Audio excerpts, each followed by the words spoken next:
En esta tercera parte de las clases dedicadas a la lesión, adaptación y muerte celular, hablaremos primeramente de las diversas formas anatomopatológicas de necrosis, es decir, cómo se ven en los tejidos dependiendo a veces de la causa o el lugar donde se desarrolla, y posteriormente pasaremos a hablar de los cúmulos celulares de sustancias tanto endógenas como exógenas que pueden también producir muerte celular. Inicialmente hablaremos de las formas anatomopatológicas de la necrosis, es decir, cómo se ve la necrosis en los tejidos, como hemos dicho, dependiendo bien de la causa o bien también del lugar donde se desarrolla. Una de estas formas es la necrosis coagulativa. De hecho, es la forma más común y se relaciona mucho con una isquemia rápida por obstrucción generalmente de un vaso. En esta forma de necrosis desaparece la estructura celular, pero quedan como en sombra, es decir, quedan como momificadas y se percibe lo que era la estructura celular de las células que antes estaban vivas. Se trata de una proteólisis detenida debido a la rapidez en que se ha instaurado la isquemia y por tanto la hipoxia o falta de nutrientes. Y cuando estas zonas son importantes, estas zonas de necrosis coagulativa son importantes, las denominaremos infarto. Por tanto, un infarto es una zona amplia de necrosis coagulativa. Otra forma es la necrosis liquefactiva, que es clásica del sistema nervioso, y en la cual observaremos cómo desaparece toda la estructura celular por digestión enzimática. De hecho, no se reconoce en las células, solo se ve una masa de restos celulares desorganizada y que macroscópicamente observaremos como una zona gelatinosa del tejido, generalmente en el cerebro. Y además existe lo que denominamos necrosis gangrenosa. Pero la necrosis gangrenosa, más que un tipo de necrosis, es un término clínico que se aplica cuando la necrosis sucede en un miembro. Al principio se va a tratar de una necrosis coagulativa y entonces la llamaremos gangrena seca. Pero pasado un cierto tiempo, la infección bacteriana que ocurre y la cual atrae a numerosos polinucleares neutrófilos, harán que se transforme en una necrosis liquefactiva, es decir, desorganizada, como la que hemos visto anteriormente. Y entonces la denominaremos gangrena húmeda. Vamos a ver algunos ejemplos a nivel tisular. En este caso también se trata de un cáncer y en el que observamos la zona de células que aún tienen vitalidad y una amplia zona mucho más rosada, más eosinófila, que vamos a ver a mayor aumento. En esta imagen también quiero destacar esta área más oscura, granular, muy azulada, que se debe a depósito de calcio, lo cual es un proceso que también comentaremos más adelante. Este es un ejemplo de necrosis coagulativa. En esta imagen, a mayor aumento, vemos cómo la mayor parte de las células tienen núcleos en cariolisis, pero se puede percibir cuál era la presencia de las células. Es decir, no hay una desestructuración completa, sino que encontramos al menos dónde estaban las células, cómo eran los núcleos, y se percibe que ahí había células que en su momento eran viables. En la necrosis liquefactiva, pues como digo, observaremos zonas desestructuradas con restos citoplásmicos, restos nucleares, algunas células inflamatorias, pero completamente desorganizado y en la cual no se percibe cuál era la estructura celular como ocurre en la necrosis coagulativa. Esto es un ejemplo de necrosis de tipo gangrenoso, en el que, como vemos, existen zonas del tejido muy infiltradas por polinucleares, pero que han perdido completamente su estructura. A mayor aumento, vemos restos todavía del colágeno pero áreas en que ha desaparecido completamente esa estructura del tejido mesenquimal y se encuentran muy infiltradas por polinucleares. A esto se trata, por tanto, de una gangrena húmeda. Otras formas de necrosis en los tejidos son la necrosis gaseosa, la necrosis enzimática de la grasa y la necrosis fibrinoide. En la necrosis gaseosa, lo que vamos a observar son áreas redondeadas donde solo existen restos celulares y células lisadas y que además se caracterizan porque están delimitadas por histiocitos que se disponen en forma de pared alrededor de esta zona necrótica redondeada. Esta forma de necrosis gaseosa es típica de la tuberculosis y nos ayuda a reconocer esta enfermedad en los tejidos.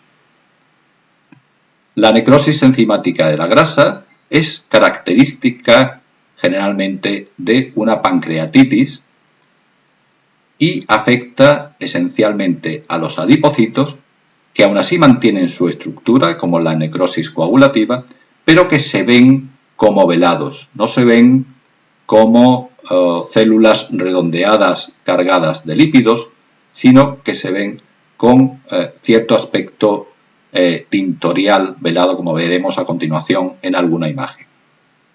En este tipo de necrosis se suelen formar jabones con calcio, lo que hace que macroscópicamente las zonas de necrosis grasa tomen un color blanquecino. Como digo, es una necrosis que se observa particularmente en las pancreatitis debido a la salida de las células de enzimas lipídicas que provocan la destrucción de los lípidos de las células del tejido adiposo. Además, es una necrosis que es diferente de lo que denominaremos necrosis grasa, que es de tipo coagulativo, que es la que presentan los adipocitos necróticos cuando sufren algún tipo de traumatismo o isquemia, y en la que observaremos histiocitos cargados de lípidos con muchas vacuolas que le hacen tener un aspecto espumoso, ya que están fagocitando los lípidos de las células adiposas muertas. La necrosis fibrinoide es un tipo particular de necrosis que observaremos en algunas enfermedades autoinmunes, que también veremos más adelante, y en la que se ve un depósito rosado debido al acúmulo de fibrina en las paredes vasculares. Tenemos aquí un ejemplo a microscopio óptico de una necrosis gaseosa, en la que observamos esta zona de necrosis más eosinófila, más rosada, redondeada y que está delimitada por células que a mayor aumento vemos que son histiocitos, incluso algunas células gigantes formadas por unión sincitial de algunos histiocitos. Y este es un ejemplo de necrosis enzimática de la grasa, donde observamos el aspecto velado que tienen los adipocitos, debido a la digestión enzimática de las grasas que contienen. Es diferente esta necrosis enzimática de lo que denominamos habitualmente necrosis grasa, muy habitual verla en lesiones mamarias debido a traumatismos o por intervenciones quirúrgicas previas, y en la que observamos cómo los adipocitos muestran un infiltrado importante de células en sus tabiques. A mayor aumento, encontramos con que la mayor parte de los adipocitos no presentan núcleo, que se observarían como en esta célula que parece que todavía es viable, con un pequeño núcleo en su periferia, y existe una notable infiltración de células inflamatorias que, si las observamos a mayor aumento, son histiocitos cargados de lípidos. Como veis aquí, la diferencia con la necrosis enzimática es que, aparte de existir este infiltrado histiocitario muy característico, no se observa el velamiento típico que ocurre en la necrosis enzimática. A mayor aumento observamos estos histiocitos microvacuolados con muchas pequeñas vacuolas por haber fagocitado la grasa de los adipocitos muertos. Los cúmulos intracelulares de sustancias pueden ser debido a sustancias endógenas normales, como por ejemplo lípidos, proteínas, glucógeno o pigmentos, en situaciones en que el metabolismo de dichas sustancias llega a estar sobrepasado por la acumulación de las mismas. También se pueden acumular sustancias anormales, tanto de tipo exógeno como endógeno, siendo las exógenas, por ejemplo, partículas de sílice o carbón que se introducen en el árbol pulmonar cuando se respira en situaciones cargadas de estas partículas, cuando hay mucha polución o debido al humo del tabaco, o en la minería del carbón y del sílice. Y de ellas hablaremos principalmente cuando demos los temas de patología del sistema respiratorio. También, como digo, son sustancias anormales de tipo endógeno, aquellas sustancias normales pero que se producen de una manera anómala, con un mal plegamiento de proteínas, por ejemplo, con una estructura molecular anómala que hace que no puedan ser sometidas al proceso enzimático que las metaboliza y que se acumulan, por tanto, como sustancias anormales. La mayoría de los cúmulos intracelulares se producen en el citoplasma y algunas veces también se producen a nivel del núcleo. Entre los cúmulos intracelulares vamos a hablar primeramente de los producidos por lípidos, tanto triglicéridos, colesterol como fosfolípidos, en el cual tenemos un cuadro que se denomina esteatosis por acumulación de lípidos principalmente en el hígado, pero también en las fibras musculares del corazón, en las cuales se pueden acumular triglicéridos debido o bien a un aporte excesivo o a un metabolismo deficitario. Este es el caso, por ejemplo, de pacientes alcohólicos en los que el alcohol actúa como tóxico para microsomas y mitocondrias, dificultando el procesamiento de los triglicéridos. Estos se acumulan en las células hepáticas y producen una coloración amarillenta macroscópicamente del hígado cuando su acumulación es excesiva. El colesterol también puede acumularse en patologías como la arteriosclerosis, primeramente en forma de gotículas en el citoplasma de las células de la íntima de la aorta o de grandes arterias, las cuales toman un aspecto espumoso, es decir, microvacuolado, agrupándose estas partículas y dando un color amarillento a la lesión, que es la que veremos macroscópicamente como placas de ateroma. Es decir, son placas en la superficie interna de la aorta o grandes arterias provocadas por la aparición de esta acumulación de gotículas de colesterol. Estas células que acumulan el colesterol pueden llegar a romperse y verter el contenido lipídico al exterior, el cual cristaliza en forma de cristales alargados, como veremos posteriormente en alguna imagen. También observaremos acumulaciones, principalmente de colesterol, en lesiones denominadas antomas, en las que microscópicamente veremos cúmulos de histocitos espumosos, es decir, cargados de pequeñas vacuolas lipídicas, que generalmente forman placas más o menos grandes en piel, a nivel del tejido subcutáneo, o también en los tendones. En este ejemplo microscópico de una imagen de tejido hepático a gran aumento, observamos cómo las células hepáticas presentan pequeñas gotas de grasa que se ven como vacuolas claras en muchas de las células o de los hepatocitos. Esto se trata, por tanto, de una esteatosis hepática. En esta otra imagen vemos un proceso de acumulación de triglicéridos en el hígado más avanzado, en el que ya las pequeñas cutículas han coalescido, es decir, se han unido entre sí, formando mayores vacuolas que a veces incluso hacen desaparecer prácticamente el citoplasma del hepatocito, quedando únicamente el núcleo en la periferia. Esto sería una esteatosis hepática de tipo macrovascular.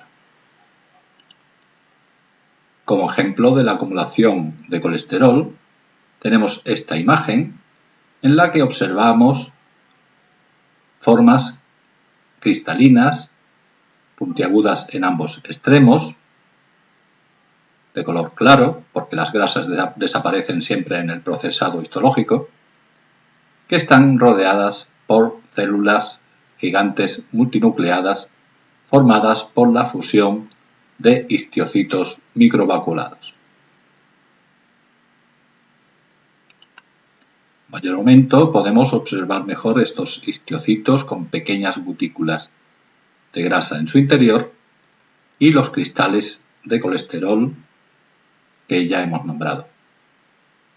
Como ejemplo de cúmulos intracelulares de proteínas, tenemos, por ejemplo, lo que ocurre a veces en las células plasmáticas cuando existe un importante infiltrado inflamatorio de estas células, en la que aparecen cuerpos redondos eosinófilos, pueden ser varios como glóbulos juntos, en el citoplasma de las células plasmáticas.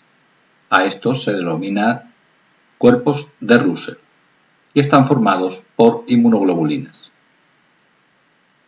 Igualmente, a veces se acumulan proteínas que no son normales, sino defectuosas o mal degradadas, como ocurre en algunas enfermedades como el déficit de alfa-1 antitripsina, observándose a nivel del hígado también unos glóbulos redondeados que observaremos en unas imágenes posteriormente.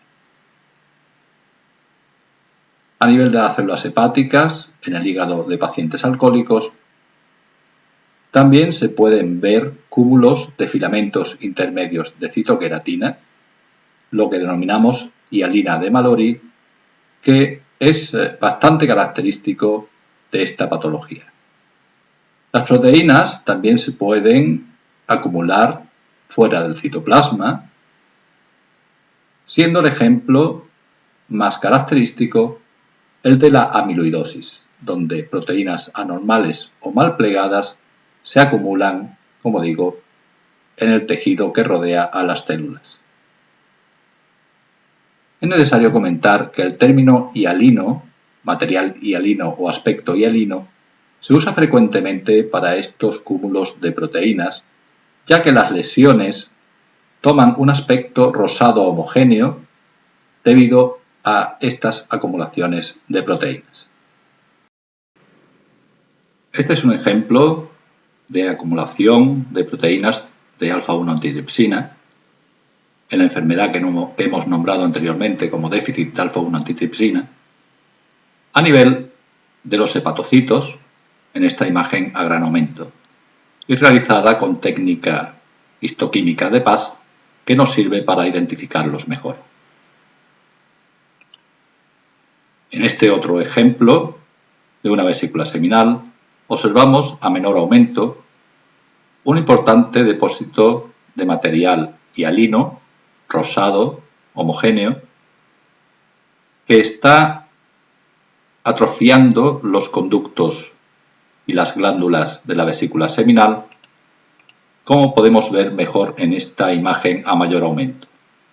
Se trata de este depósito rosado, homogéneo, de carácter hialino. Esta patología se denomina depósito de material amiloide en la vesícula seminal.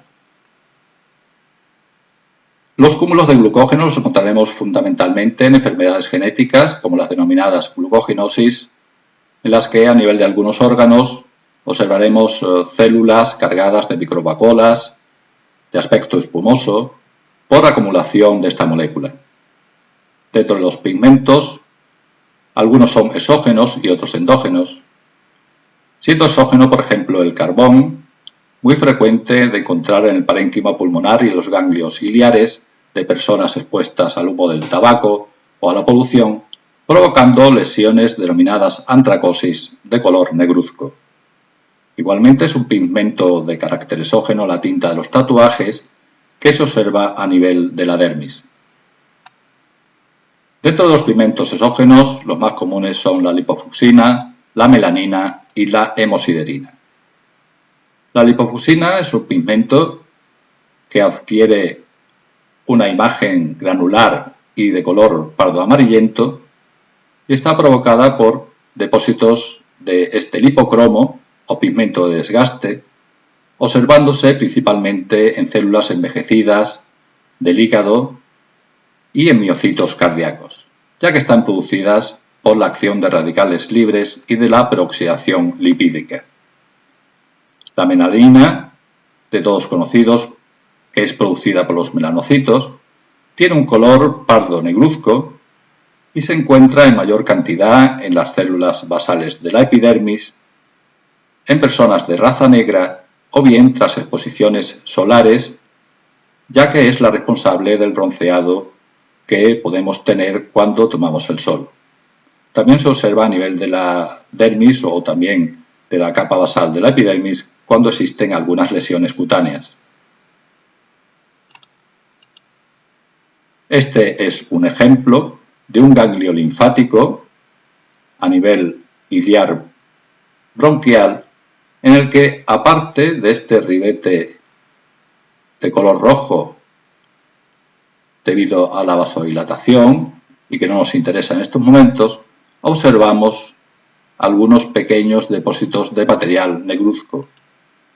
A mayor aumento en esta zona, encontramos con que este pigmento negruzco se localiza a nivel de los histiocitos. Se trata de un ganglio linfático con antracosis. Un ejemplo de depósito de melanina es este que vemos a menor aumento, en donde encontramos grandes cúmulos de material pardo negruzco en una lesión neoplásica de melanocitos. A mayor aumento en esta zona, observamos este pigmento, también granular, de color pardo oscuro o negruzco, que se localiza en histiocitos, pero también en menor cantidad en las células neoplásicas de este melanoma. La hemosiderina es un pigmento que encontramos frecuentemente, derivado de la hemoglobina y que produce gránulos de color pardo amarillento, ya que son agregados de ferritina. Se puede observar tras la evolución de hemorragias o hematomas en su forma localizada, o también en más órganos, en varios órganos, cuando existe una sobrecarga de hierro, ya sea en la dieta o por transfusiones sucesivas, o en pacientes que tienen anemias hemolíticas, en donde la destrucción de hematíes provoca la salida de gran cantidad de hemoglobina que se convertirá en hemosiderina. La hemocromatosis es una enfermedad genética hereditaria en la que a nivel de varios órganos también se acumula de manera especial la hemosiderina. En este ejemplo histológico vemos cómo hay zonas donde existe este material de color parduzco en algunas células que a mayor aumento observamos como gránulos de diferente grosor localizado a nivel de los sitiocitos.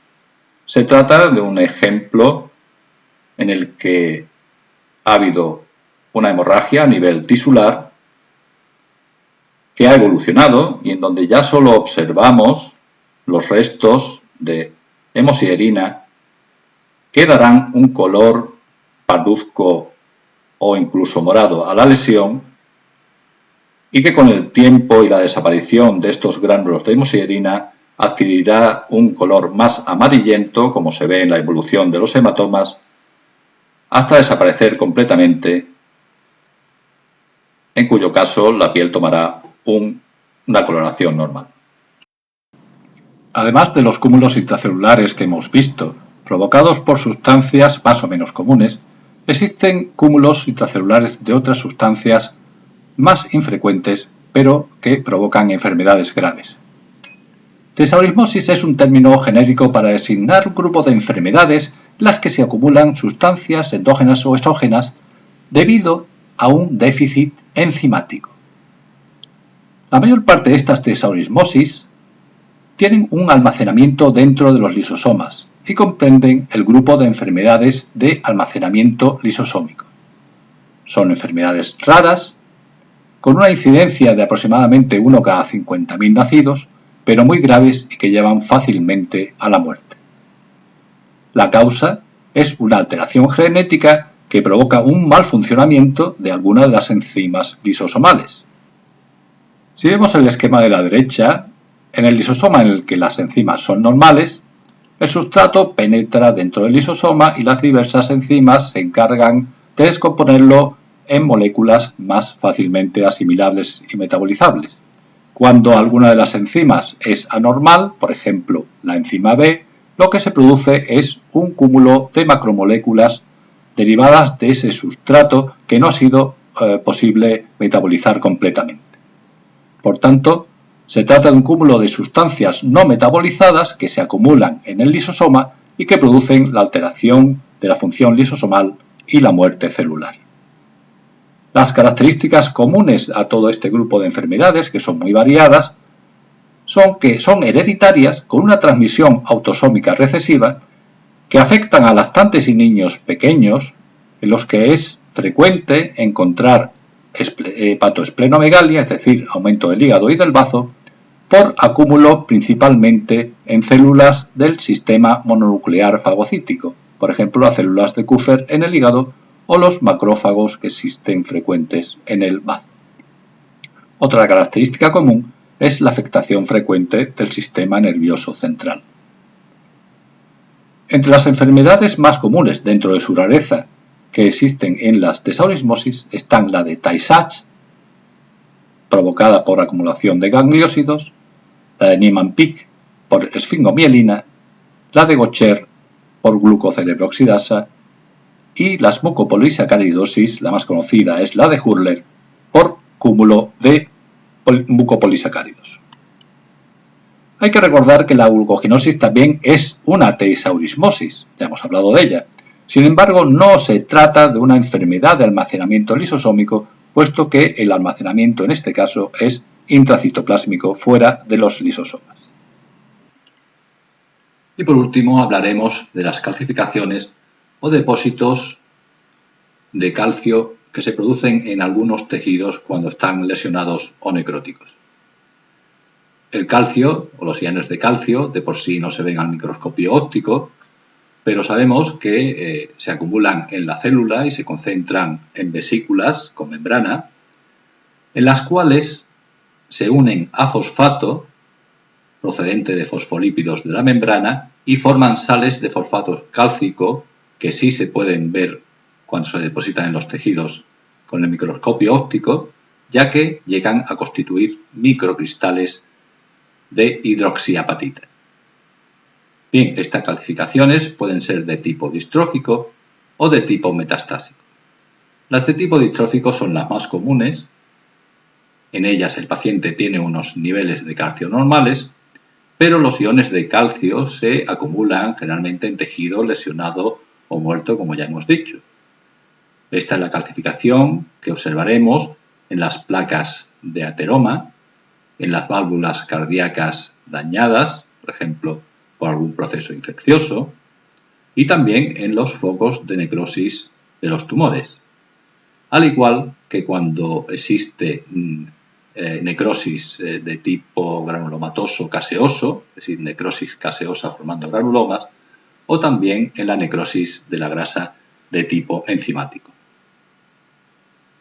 La calcificación metastásica es más rara y solo se da en situaciones patológicas en las que existe un importante incremento del calcio sérico.